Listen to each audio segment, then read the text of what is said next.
So hello and welcome back मेरे देश के भविष्यों।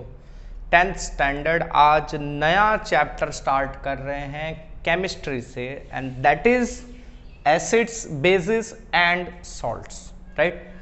तो ये है हमारा सेकंड चैप्टर टेक्स्ट बुक का। Acids, basis and salts, basically ये चीजें हैं क्या, ये इस चैप्टर में पढ़ना है। आप इन्हें कहाँ कहाँ देखते हो, कहाँ इनके साथ आप इंटरेक्ट करते हो, ये आप चैप्टर पढ़ने के बाद समझ जाओगे। ये जब रिएक्ट करते हैं, जब आपस में रिएक्ट करते हैं तो क्या करते हैं, और किसी और सब्सटेंस के साथ किस तरह का इनका रिएक्शन होता है, ये सारी चीज़ें भी आप इस चैप्टर में पढ़ोगे। इनके यूजेस पढ़ोगे, इनसे बनने वाले सॉल्ट्स, ये जो एसिड्स और बेस होते हैं ये लोग सॉल्ट्स भी बनाते हैं, तो इनसे बनने वाले जो सॉल्ट्स हैं उनके यूजेस भी पढ़ोगे। तो काफी इंटरेस्टिंग चैप्टर है। क्यों इंटरेस्टिंग है? ये इसलिए इंटरेस्टिंग है क्योंकि इससे रिलेटेड आप अपने आसपास चीजें देख सकते हो, आप इस चैप्टर का फील ले सकते हो। क्योंकि बहुत सी चीजें ऐसी हैं जो हम पढ़ते तो हैं बट हमको डे टू डे लाइफ में बहुत रेयरली देखने को मिलती हैं, और ना अगर रियरली आप आसपास उसे मतलब फील कर भी सकते हो तो देख नहीं सकते हो। कई बार ये भी इशू होता है कि चलो कुछ कुछ चीज़ें तो ऐसी आप जहां आप इंटरेक्ट करते हो तो आप उसको देख भी सकते हो, फील भी कर सकते हो। कुछ चीज़ें ऐसी हैं जिसको आप देख नहीं सकते, बस फील कर सकते हो, जैसे इलेक्ट्रिक करंट वगैरह, राइट। उसे आप देख नहीं सकते, फ्लो करता हुआ करंट आपको दिखता है क्या, लेकिन आप फील करते हो, आपको पता है कि यहाँ करंट फ्लो करता है, राइट। सो वैसा यहाँ नहीं आएगा, यहाँ बहुत सी चीज़ें आप देखने वाले हो, ठीक है। तो बातें खत्म करते हैं, आते हैं मुद्दे पर। तो सबसे पहली बात, एसिड, बेस एंड सॉल्ट नया नहीं है, थोड़ा बहुत हमने पुरानी क्लासेस में यानी कि छोटी क्लासेस में पढ़ा हुआ है इसके बारे में, राइट। हमने कुछ प्रॉपर्टीज पढ़ी थी एसिड्स, बेस एंड सॉल्ट्स के बारे में, कि एसिड्स जो होते हैं वो कैसे होते हैं, शार इन टेस्ट, राइट। बेसिस जो होते हैं वो बिटर इन टेस्ट है ना। बेसिकली वैसे ये करने की क्या जरूरत है हमको, हम क्यों किसी सब्सटेंस को एसिड, किसी को बेस कहते हैं। ये बच्चों, ये पूरा जो चैप्टर है ना, this is all about classification. Classification के बारे में आपने बहुत कुछ डिटेल में पढ़ा हुआ है, ठीक है। छोटी क्लास में आपने 9th में, ठीक है, क्लासिफिकेशन पढ़ा था प्लांट्स का, एनिमल्स का, राइट। एनिमेलिया, प्लांटे वगैरह हमने पढ़ा था, राइट। तो क्लासिफिकेशन क्यों इंपॉर्टेंट है ये तो मैं नहीं बताऊंगा, अच्छा चलो बता देता हूँ। क्लासिफिकेशन क्यों इंपॉर्टेंट है, किसी पर्टिकुलर कैटेगरी में डालने का जरूरत क्यों पड़ता है हमको, ताकि हम कुछ चीज़ों को एक साथ रिलेट कर सकें और उनके अंदर कुछ कॉमन प्रॉपर्टीज़ हैं, वो एक जैसा बिहेव करते हैं। मतलब किसी एक पर अगर आप कोई असर डालते हो तो उस किंगडम से बिलोंग करने वाले हर ऑर्गेनिज्म पर उस तरह का असर देखने को मिलता है। तो हमको एक की मदद से बाकियों को भी हम समझ सकते हैं, इसलिए हमने इस तरह से कैटेगराइज कर रखा है। तो वैसे ही हम सब्सटेंसेस को यानी कि मैटर वगैरह को भी कैटेगराइज करते हैं, राइट। हमने मैटर्स को क्लासिफाई किया था solids, liquid, gases, plasma and वगैरह वगैरह, राइट। और बोस-आइंस्टाइन कंडेंसेट के बारे में भी थोड़ा बहुत इंट्रोडक्शन था 9th में, राइट। तो हमने सब्सटेंसेस को इस तरह से क्लासिफाई किया, right, solids, liquid, gases and all, right, based on their physical appearance, ठीक है। तो फिजिकली कैसे दिखते हैं उस हिसाब से हमने उनको क्लासिफाई कर दिया। उसके बाद हमने और भी चीज़ें पढ़ी थी क्लासिफिकेशन में। सब्सटेंसेस को हमने एक और तरीके से क्लासिफाई किया था, सॉल्यूशंस, है ना, एलिमेंट्स, कंपाउंड्स एंड मिक्सचर्स, याद हो, ठीक है। तो वो भी सब्सटेंसेस को क्लासिफाई किया हमने, है ना। एक तो सॉलिड, लिक्विड, गैस, प्लाज्मा वगैरह वगैरह क्लासिफाई किया। दूसरे तरह का क्लासिफिकेशन हमने क्या देखा था, हमने दूसरे तरह का क्लासिफिकेशन देखा था elements, compounds and mixtures.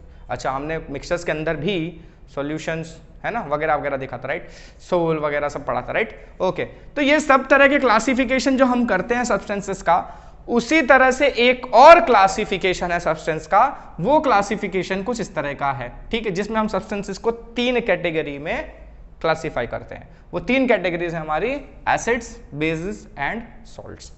Clear है? तो एसिड्स और बेसिस के बारे में हमने इतना पढ़ा था कि acids are sour in taste, bases are bitter in taste, right. Taste के बारे में हमने देखा था। और क्या पढ़ा था हमने, अच्छा इधर एक तो टेस्ट, दूसरा तो क्या, टेक्सचर, और क्या पढ़ा था हमने, हाँ हमने ये पढ़ा था, ये लिटमस टेस्ट भी पढ़ा था हमने इनका। और हमने कुछ और भी देखा था, राइट, शायद स्मेल के बारे में भी थोड़ा बहुत देखा था, अगर आपने पढ़ा हो तो, ठीक है। देखो एसिड्स सार इन टेस्ट, टेक्सचर होता है इनका कैसा, स्टिकी, चिपचिपे होते हैं ये। बेसिस जो होते हैं वो स्लिपरी होते हैं, फिसलन वाले, जस्ट लाइक जैसे सोप, ठीक है। सोप जो होता है ना, आप हाथ में ले तो स्लिपरी होता है ना, वो पानी हाथ का गिला होगा तो स्लिप होकर तुरंत निकल जाता है, राइट। तो वो स्लिपरी, और स्टिकी मतलब चिपचिपे, समझते हो। लिटमस टेस्ट में हमको पता है एसिड जो होता है वो क्या करता है, ब्लू को रेड चेंज करता है, और बेस जो होता है वो रेड को ब्लू चेंज कर देता है। और स्मेल के मामले में एसिड्स जो होते हैं, जो बर्निंग, थोड़ा नोज जलाने वाले टाइप का, ठीक है, नोज बर्निंग टाइप के होते हैं। और बेसिस नॉर्मली जो होते हैं ना ऑर्डरलेस होते हैं, नॉर्मली, सारे नहीं, ठीक है। और ये जो फिजिकल प्रॉपर्टीज भी हैं ये सबको परफेक्टली सूट नहीं करते, ठीक है। मेजॉरिटी ऑफ केसेस में हमने इस तरह का ऑब्जर्वेशन किया हुआ है, ठीक है। तो मेजॉरिटी ऑफ केसेस में इस तरह का फिजिकल प्रॉपर्टी हमको देखने को मिलता है। ये हम कह सकते हैं कि ये एसिड्स और बेस की फिजिकल प्रॉपर्टीज है। क्या क्या है, टेस्ट के बारे में बता सकते हो, टेक्सचर बता सकते हो, ठीक है, लिटमस टेस्ट के बारे में बता सकते हो, स्मेल के बारे में बता सकते हो, ठीक है। ये आप फिजिकल प्रॉपर्टीज में काउंट कर सकते हो एसिड्स और बेसिस के लिए, ठीक है। वैसे आपको बहुत मतलब ना के बराबर चांस है कि ये फिजिकल प्रॉपर्टीज वगैरह पूछी जाएगी, क्योंकि आपने छोटी क्लासेस में इनके बारे में पढ़ा हुआ है, ठीक है। 10th स्टैंडर्ड के हिसाब से थोड़ा एडवांस लेवल का पढ़ेंगे हम। तो मैं बता रहा हूँ कि जितनी प्रॉपर्टीज आप देख रहे हो ये सारी की सारी प्रॉपर्टीज मेजॉरिटी ऑफ एसिड्स या मेजॉरिटी ऑफ बेस के लिए सूट करती हैं, बट सबके लिए जरूरी नहीं है कि इसी तरह का होगा। कुछ कुछ केसेस में एक्सेप्शंस होते हैं, ठीक है। तो कई बार ऐसा होता है कि आप देख रहे हो, आपको लग रहा होगा कि वो बेस है, लेकिन वो निकलेगा एसिड या सॉल्ट निकलेगा, कुछ और निकलेगा, ठीक है। तो उसमें कंफ्यूजन की जरूरत नहीं है। और ये जो खाली फिजिकल प्रॉपर्टीज, अगर हम खाली फिजिकल प्रॉपर्टीज की मदद से ही सब्सटेंसेस को आसानी से आइडेंटिफाई कर लेते हैं तो हमको बाकी केमिकल टेस्ट वगैरह करने की जरूरत ही नहीं पड़ती है ना। तो फिजिकल प्रॉपर्टीज में कुछ प्रॉब्लम्स आती हैं, राइट, इसीलिए हम उनके बाद में केमिकल टेस्ट वगैरह भी करते हैं, ताकि हम कंफर्म करें कि नहीं हाँ ये एसिड ही है या ये पर्टिकुलर चीज बेस ही है। क्लियर है। तो ये फिजिकल प्रॉपर्टीज वगैरह आपने पढ़ी हुई है, ठीक है, इनको अपन हटा देते हैं फिलहाल के लिए। तो आप अपने आसपास क्या एसिड्स और बेस को एनकाउंटर करते हो? अब ये मत बोलना एनकाउंटर मतलब बंदूक लेके ठाएं ठाएं पुलिस वाले, है ना, नहीं। एनकाउंटर मतलब किसी के साथ डायरेक्ट फेस ऑफ में आना, ठीक है। तो क्या आपने कभी देखा है एसिड्स को, बेसिस को, या आप में से बहुत से लोगों को पता होगा कि आपने देखा होगा, आपको पता होगा कि ये चीज़ एसिड है या ये बेस है। बहुत से लोगों को नहीं भी पता होगा, तो जिनको नहीं पता है उनको बता दूँ, और जिनको पता है तुम क्या कर लोगे, चुपचाप तुम भी देखो, ठीक है। तो देखो भाई, कुछ सब्सटेंसेस यहाँ मैं लिखता हूँ, हम उसे क्लासिफाई करेंगे, ठीक है। आपको भी मतलब एक मौका मिलेगा सोचने का, ठीक है। सोचो और खुद ही क्लासिफाई करो, मैं तो फिर भी करूंगा ही, ठीक है। एक सब्सटेंस है हमारा टमाटो, ठीक है। एक सब्सटेंस हम ले रहे हैं विनेगर, एक सब्सटेंस ले रहे हैं हम बेकिंग सोडा, एक सब्सटेंस है हमारा चॉक, एक सब्सटेंस है हमारा मार्बल स्टोन, मार्बल का पत्थर छोटा सा ले लो, ठीक है। एक सब्सटेंस है हमारा सोप, और एक है हमारा लेमन, ऑरेंज, टूथपेस्ट, ठीक है। ये कुछ सब्सटेंसेस हमने ले लिए, ठीक है। और ये सारी चीजें अपने अपने लाइफ में सभी ने देखा हुआ है, ठीक है। सब चीज, ये सारी चीजें आप देख चुके हो। टोमेटो तो चलो भाई सबको पता होगा यार, इसमें क्या बताना है। विनेगर तो पता ही होगा ना, वो चाइनीज वाइनीज मंचूरियन बड़ा दबा के खाते हो, ठीक है ना। वो जो खट्टी वाली स्मेल आती है, वो ट्रांसपेरेंट वाला लिक्विड होता है जो ऐसे मार के वो कढ़ाई में ऐसे उछालते हैं, है ना, एकदम स्मेल दूर से ही आ जाती है उसकी, जल्दी जल से जलता है ना, उसकी खट्टी सी स्मेल आ जाती है, राइट। वो विनेगर है ना, जो ट्रांसपेरेंट लिक्विड होता है, पानी जैसा दिखता है ना, ये विनेगर, हिंदी में इसको सिरका कहा जाता है। ओके, तो वैसे तो देखो यार, मेरे को है ना फिलहाल कुछ दिनों से चाइना से तो चिड़ है, ठीक है, लेकिन Chinese food you know it's quite good in taste. अभी तो आजकल सब बंद है वैसे, हाँ, थैंक्स टू कोरोना वायरस, बर्बादी मचा रखी है यार, खाने को भी नहीं मिलता बाहर। चलो ठीक है, तो टोमेटो, विनेगर, बेकिंग सोडा, वो केक वेक बनाने में यूज़ करते हैं ना, खमण वमण बनाने में, अभी लॉकडाउन में तो बहुत लोगों ने यूज़ किया था, है ना। यूट्यूब पर हम वीडियोस देखते थे कि ये कैसे बनाना है, और घर पे वही ट्राई मारते थे। वो अलग बात है कि वैसा बनता नहीं था, लेकिन फिर भी मज़ा बहुत आता है, अपनी मेहनत से बनाया हुआ ना हर चीज़ अच्छा लगता है। चौक, वो जो बोर्ड पर लिखते हैं, ठीक है, मेरे पास नहीं है, सॉरी, गरीब हूँ मैं। मार्बल स्टोन, ठीक है, आपके यहाँ किचन नीचे पत्थर होंगे, है ना, किचन का जो मेन प्लेटफॉर्म बनाया गया होगा वो मोस्टली ज़्यादातर केसेस में मार्बल का होता है, और नहीं तो यार कम से कम मंदिर मस्जिद या ऐसी जगहों पर तो आप गए ही होंगे जहाँ भी रिलीजियस प्लेस जो रिलीजियस प्लेसेस होते हैं हमारे, ठीक है, वहाँ पर मार्बल का बहुत ज़्यादा यूज़ किया जाता है, राइट, भगवान को ज़्यादा खुश करते हैं हम लोग, ठीक है। तो वो marble stone, soap, lemon, orange, toothpaste, ये तो नहीं बताऊँगा, जो ब्रश करते होंगे उनको पता होगा, जो नहीं करते होंगे दूर रहो, ठीक है। तो ये सारे सब्सटेंसेस, ठीक है। अब देखो ये जो टोमेटो है, टोमेटो, इस टोमेटो के अंदर प्रेजेंट होता है ऑक्सैलिक एसिड। क्या प्रेजेंट होता है? Oxalic acid. ये हमारा नाम से पता चल गया, देखो एसिड है, यानी टमाटर आप खा रहे हो मतलब आप एसिड खा रहे हो, क्लियर है? ओके। विनेगर जो होता है, ठीक है, वो जो आप मंचूरियन में डालते हो, ठीक है, वो क्या होता है? वो होता है एसिटिक एसिड। क्या होता है? Acetic acid. 5%, मतलब उसके अंदर ना 95% तो पानी होता है, 5% ही एसिटिक एसिड होता है, लेकिन है तो एसिडिक ही, ठीक है। तो ये कहलाएगा एसिडिक, ठीक है, और उसमें होता है एसिटिक एसिड, ठीक है, एसिडिक नेचर का है। एसिटिक एसिड, टिक और डिक में फर्क है, ठीक है। एसिडिक मतलब हम उसके नेचर की बात कर रहे हैं, एसिटिक उसका नाम है, ठीक है, और डिटेल में आप पढ़ोगे आगे, टेंशन मत लो। तो ये अपना एसिड है ये भी। अच्छा, बेकिंग सोडा, वैसे तो ये सॉल्ट है, वैसे तो देखा जाए तो ये सॉल्ट है, लेकिन ये शो करता है बेसिक प्रॉपर्टी, ठीक है। अब डे टू डे लाइफ में मैं आपको जो प्योर बेसेस हैं उनका एग्जांपल लूंगा, जैसे NaOH वगैरह है, ठीक है, सोडियम हाइड्रोक्साइड, वो नॉर्मली हमको देखने को नहीं मिलता है, बहुत कम देखने को मिलेगा, ठीक है, तो आपको समझ में नहीं आएगा, इसलिए मैंने डे टू डे लाइफ वाले जो एग्जांपल्स लिए हैं, ठीक है, ये बेसिक नेचर का होता है, ठीक है तो ये सॉल्ट, बट इसमें बेसिक नेचर का है। और क्यों बेसिक नेचर का होता है? बहुत से सॉल्ट ऐसे होते हैं जो एसिडिक नेचर के होते हैं, मतलब थोड़ा बहुत एसिड की तरह बिहेव करते हैं, बहुत से सॉल्ट ऐसे होते हैं जो थोड़ा थोड़ा बेस की तरह बिहेव करते हैं। और वो क्यों करते हैं, कौन से सब्सटेंसेस करते हैं, ठीक है, ये सारी चीजें हम चैप्टर के एंड में डिस्कस कर लेंगे, चैप्टर खत्म होते होते अपना सब कवर होने वाला है, ठीक है। तो फिलहाल इतना टेंशन मतलब, फिलहाल इतना समझ लो कि बेकिंग सोडा क्या है, एक तरह का बेस है, ठीक है, सॉल्ट है पर बेसिक है इसलिए बेस मान रहे हैं, ठीक है। ये है हमारा बेसिक नेचर का बेस। ये एसिड ए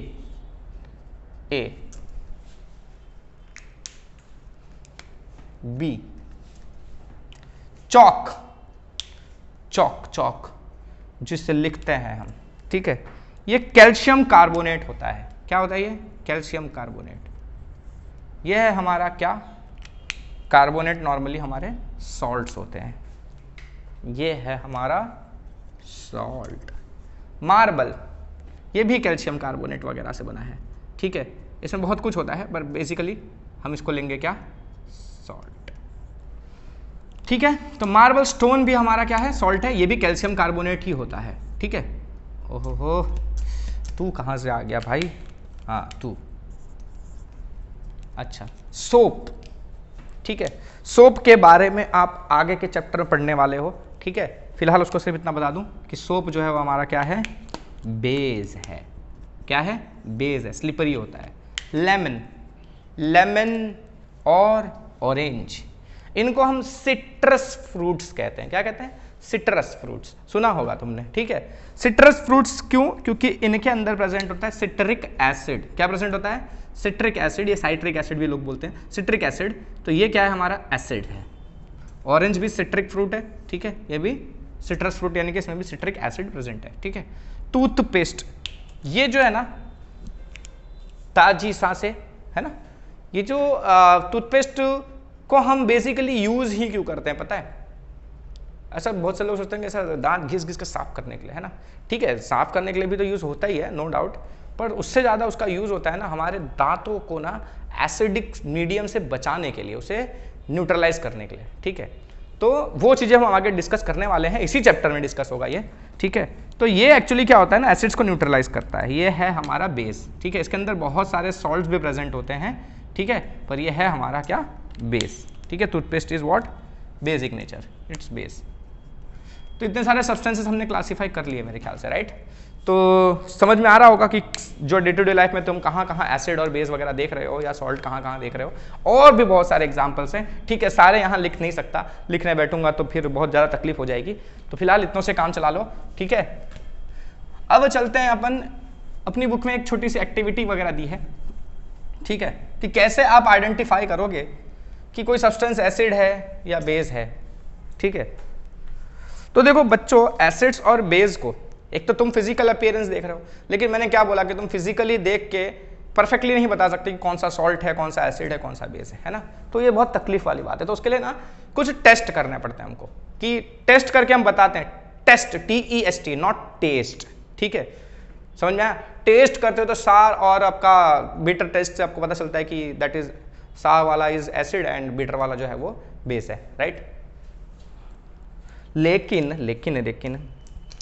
उससे परफेक्टली हम बता नहीं सकते, तो हम क्या करते हैं, कुछ अलग अलग टेस्ट करते हैं। उस टेस्ट के लिए हम यूज करते हैं किसका, इंडिकेटर्स का। किसका यूज करते हैं हम, इंडिकेटर्स। ये नॉर्मली नेचुरल या सिंथेटिक सब्सटेंसेस होते हैं, ठीक है, नेचुरल या synthetic substances which show change in colour when interacting with acids और bases। जब ये एसिड्स या बेसिस के साथ इंटरैक्ट करते हैं, मतलब इनमें आप एसिड या बेस गिरा दो, या एसिड या बेस के अंदर इनको गिरा दो एक दो बूंद, ठीक है।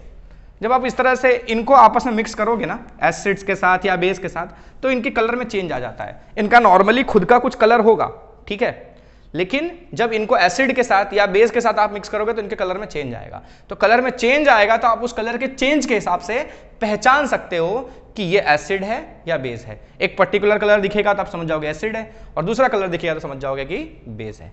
तो ये इंडिकेटर्स हैं बेसिकली, ये इसलिए यूज होते हैं कि हम आइडेंटिफाई कर सके सब्सटेंस को कि weather a given substance is acid और इज इट अ बेस, ठीक है, ओके। नेचुरल या सिंथेटिक हो सकते हैं। नेचुरली मतलब बहुत से सब्सटेंसेस ऐसे हैं जो नेचुरली मिलते हैं हमको।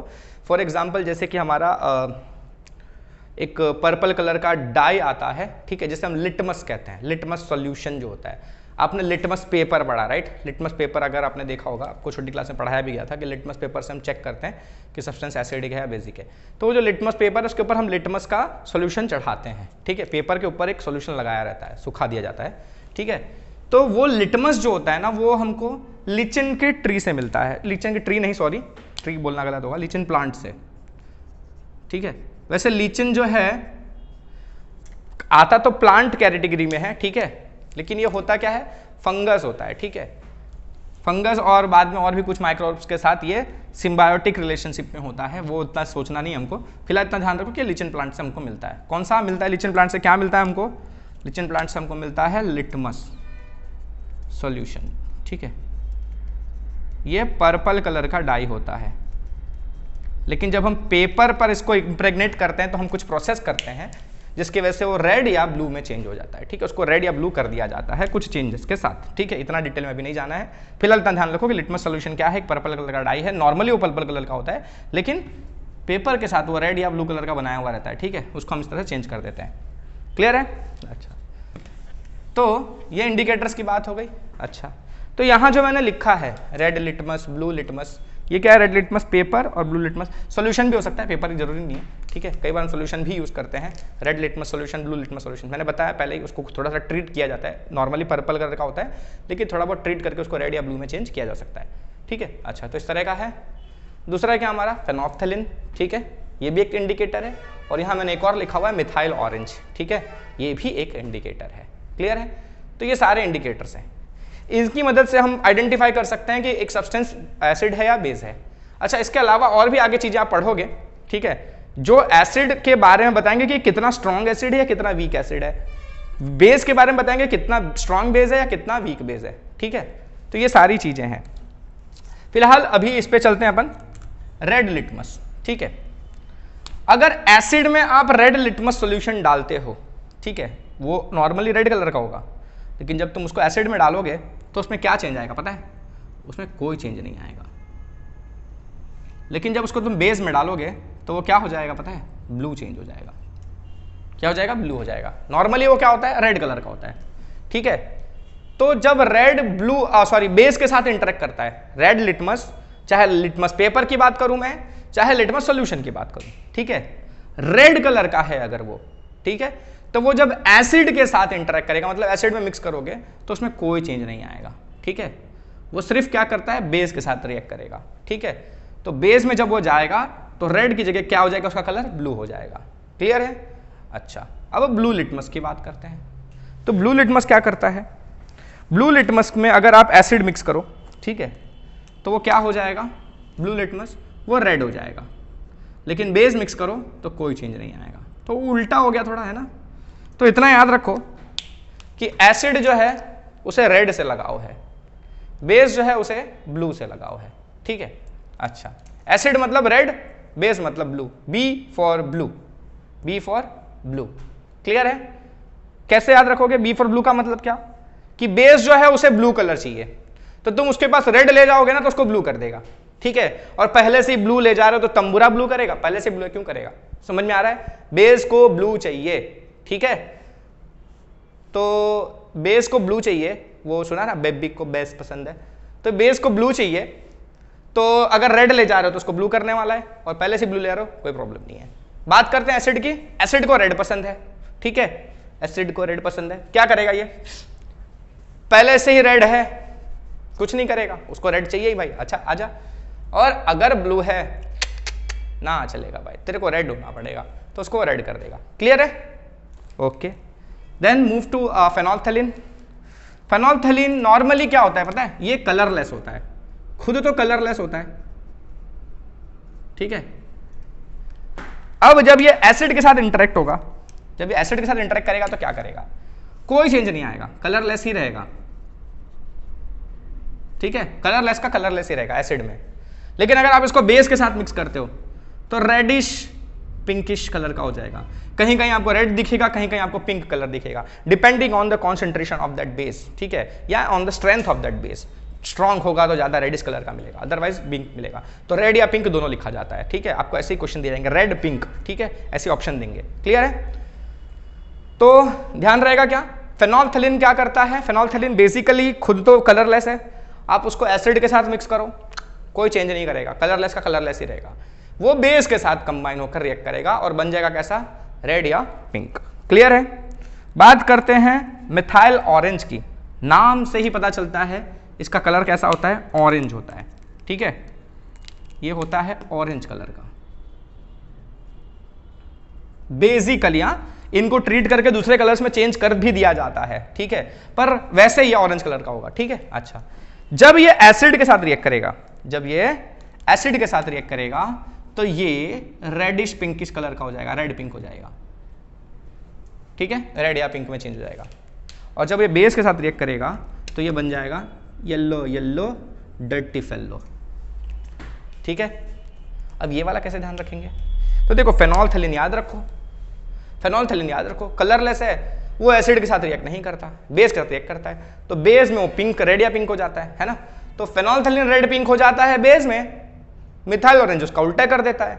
मिथाइल ऑरेंज भी रेड पिंक तो होता है, लेकिन वो किसके साथ, एसिड के साथ, ठीक है। यानी मिथाइल ऑरेंज का एसिड से ज्यादा रिएक्शन अच्छा होता है, ठीक है, वो रेड पिंक कर देता है। ऐसा रिएक्शन अच्छा होता है नहीं कह सकता मैं, वो गलत होगा कहना, पर सिंपली आपको याद रखने के लिए बता रहा हूं कि एसिड अगर लाल पीला हुआ, लाल पीला नहीं लाल गुलाबी, सॉरी, एसिड लाल गुलाबी हुआ, रेड पिंक हुआ, ठीक है, यानी कौन सा इंडिकेटर, मिथाइल ऑरेंज, क्योंकि फेनोल्फथलीन का कोई चेंज नहीं करेगा, ठीक है। अगर बेस लाल पिंक हुआ यानी लाल गुलाबी, तो वो क्या होगा, फेनोल्फथलीन इंडिकेटर, ठीक है।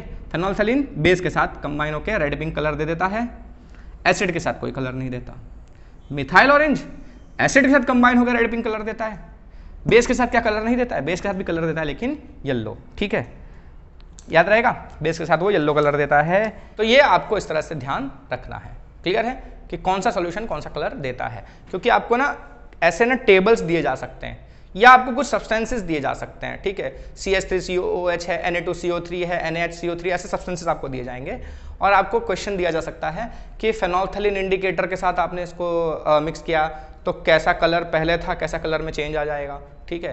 आपने इसके साथ मिथाइल ऑरेंज के साथ ट्रीट किया तो कौन सा कलर आ जाएगा। तो इस तरह के क्वेश्चन आपको पूछे जा सकते हैं। तो आपको सब्सटेंसेस से लेना देना नहीं, आपको सब्सटेंसेस से सिर्फ इतना पता चलना चाहिए कि ये सब्सटेंस एसिड है या बेस है, और आप आगे चैप्टर करते करते समझ जाओगे, सब्सटेंस को देख के पढ़ के पता चल जाएगा कि ये एसिड होगा कि बेस होगा। ठीक है, अभी भले ना पता चल रहा हो, ठीक है, अभी तो मैंने आपको कुछ एग्जाम्पल्स दिए थे, बता दिए कि ये एसिड है या बेस है। आगे आगे आप जैसे चैप्टर करोगे तो आपको खुद ही पहचानने आएगा कि एक सब्सटेंस का मॉलिक्यूलर फॉर्मूला देख के, ठीक है, या केमिकल फॉर्मूला देख के आप बता सकते हो कि this is acid, this is base. Clear है? तो वो चीजें आपको बाद में तकलीफ नहीं करने वाली, इतना टेंशन मत लो। हाँ, आपने सब्सटेंस आइडेंटिफाई कर लिया, ठीक है, एसिड है या बेस है, फिर आपको पता ही है कि फेनोल्फथालीन इंडिकेटर अगर एसिड के साथ कंबाइन होगा तो कौन सा कलर देगा भाई? कोई कलर नहीं देगा, ठीक है, वो तो बेस के साथ कलर देता है। कौन सा कलर देता है? रेड पिंक देता है। तो सब्सटेंस आपको दे दिया सपोज NaOH, ठीक है, NaOH होता है बेस। तो आपको पूछा है कि NaOH जो है उसमें आप फिनोल्फथालीन इंडिकेटर डालोगे तो कौन सा कलर आएगा? तो यस, रेड पिंक कलर आएगा, है ना, क्योंकि बेस है। और मिथाइल ऑरेंज डालोगे तो क्या आएगा? मिथाइल ऑरेंज डालेंगे तो येलो कलर देगा, क्योंकि बेस है, बेस में मिथाइल ऑरेंज येलो कलर देता है ना। तो इस तरह से आपको खुद को आइडेंटिफाई करना आना चाहिए। क्लियर है? तो फिलहाल आज यहीं पर रोकते हैं, ठीक है, खाली थियोरेटिकल पोर्शन था, इतना कुछ ज़्यादा नहीं था। अगले वीडियो में केमिकल रिएक्शन वगैरह डिस्कस करेंगे। आज तो सिर्फ एज एन इंट्रोडक्शन था और ये थोड़ा काम का चीज़ था। रुकते हैं, आगे मिलते हैं अगले वीडियो में, बहुत जल्द मिलते हैं। और थोड़ा थोड़ा मतलब थोड़ा थोड़ा ज़्यादा पढ़ते रहो। और क्या बोलूँ यार, चलो ठीक है, ख़त्म हो गया, बाय बाय।